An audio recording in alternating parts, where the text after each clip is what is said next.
Maligayang pagbabalik sa Epic of Time. Sa episode na ito, i-recap natin ang pelikulang Troy.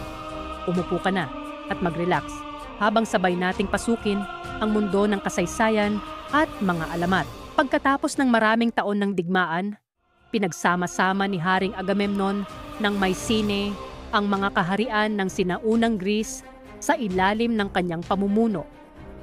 Layunin niyang sakupin ang Thessaly para maidagdag ito sa kanyang lumalawak na teritoryo. Para maiwasan ang madugong labanan, nagkasundo si Haring Triopas ng Thessaly at Agamemnon na ipaubaya sa pinakamalakas na mandirigma ng bawat panig ang kapalaran ng digmaan.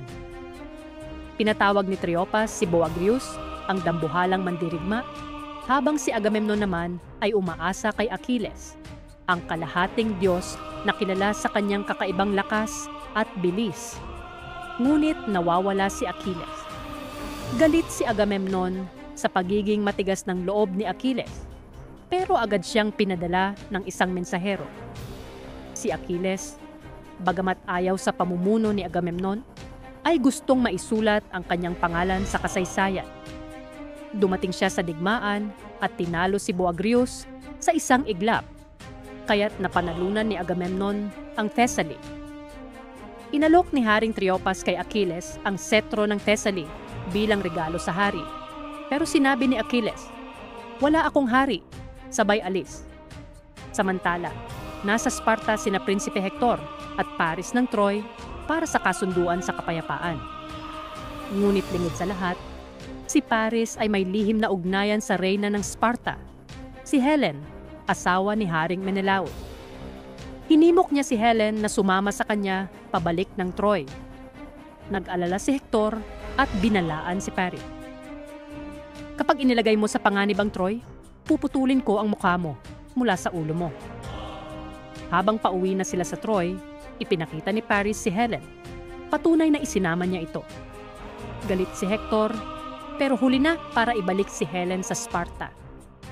Nang malaman ni Menelaos ang nangyari, humingi siya ng tulong kay Agamemnon para mabawi si Helen.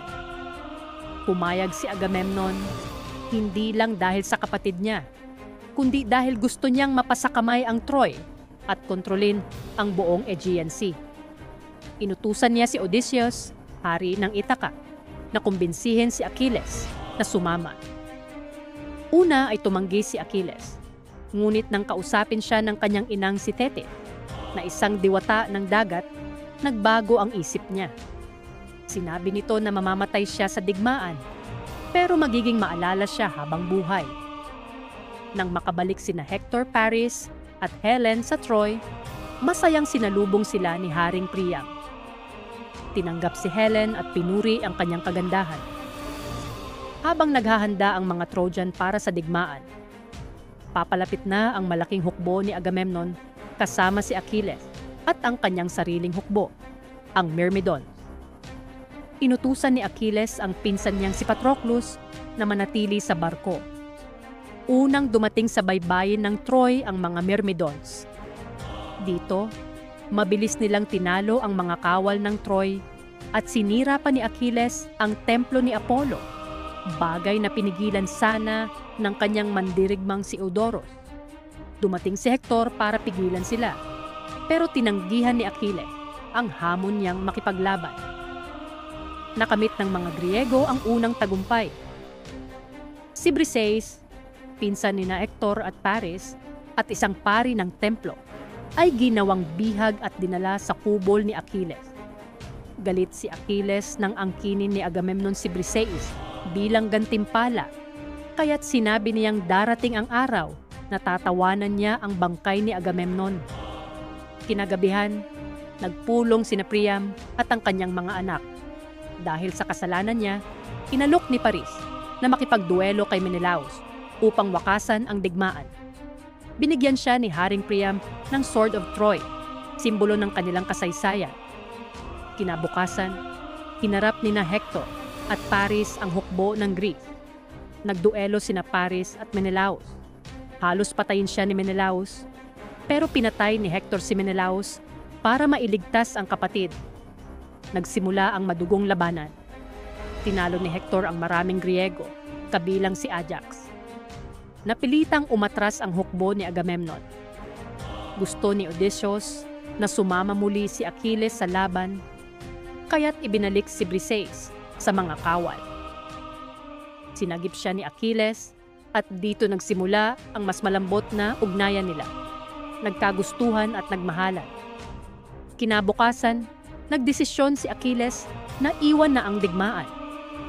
Ngunit sa isang pag-atake ng Troy sa dalampasigan, sinuot ni Patroclus ang baluti ni Achilles at sumama sa labanan. Napatay ni Hector si Patroclo at nang malaman ito ni Achilles, nagngit-ngit siya. Nangako siyang ipaghihiganti ang pagkamatay ng pinsan niya. Kinabukasan, hinarap ni Hector si Achilles sa labas ng pader ng Troy. Tinanggihan ni Achilles ang alok ni Hector ng marangal na libing sa kung sino man ang matalo. Sa huli, napatay ni Achilles si Hector at hinila ang kanyang katawan pauwi sa kampo. Gabing iyon, palihim na pumunta si Haring Priam sa tolda ni Achilles upang hilingin ang bangkay ni Hector. Naantig si Achilles at ibinalik ang katawan. Nagdeklara siya ng pansamantalang tigil digma para sa libing ni Hector. Samantala, si Odysseus ay nakaisip ng plano matapos makakita ng batang gumagawa ng kabayong kahoy. Pinagawa niya ito bilang regalo sa mga Diyos at nagtago ang mga Griego sa loob nito habang niligpit nila ang kanilang mga barko. Pagkatapos ng 12 araw, nakita ng mga Trojan ang kabayo at inakalang alay ito sa Diyos ng dagat. Bagamat gusto ni Paris na sunugin ito, pinasok ito sa lungsod. Sa gabi ng kasayahan, lumabas ang mga Griego mula sa loob ng kabayo. Binuksan nila ang tarangkahan, pinapasok ang hukbo at sinalakay ang Troy. Tinupok nila ang mga tahanan, pinatay ang mga tao at pinaslang ang mga mandirigmang Troyano. Sa gitna ng kaguluhan, pinaslang ni Agamemnon si Haring Priam. Dinakip niya si Briseis, ngunit pinatay siya nito gamit ang isang nakatagong patalim. Dumating si Achilles at iniligtas si Briseis, ngunit si Paris ay bumalik at pinana si Achilles sa sakong, ang kanyang tanging kahinaan. Habang namamatay, nagpaalam si Achilles kay Briseis. Dumating ang mga Griego at binigyan siya ng marangal na libing. Sa huli, bumagsak ang Troy. At dyan nagtatapos ang recap ng pelikulang Troy. Kung nagustuhan mo ang video na ito, huwag kalimutang i-like at mag-subscribe sa Epic of Time para sa mas marami pang epic na kwento ng kasaysayan at pelikula. Hanggang sa muli, salamat sa panonood.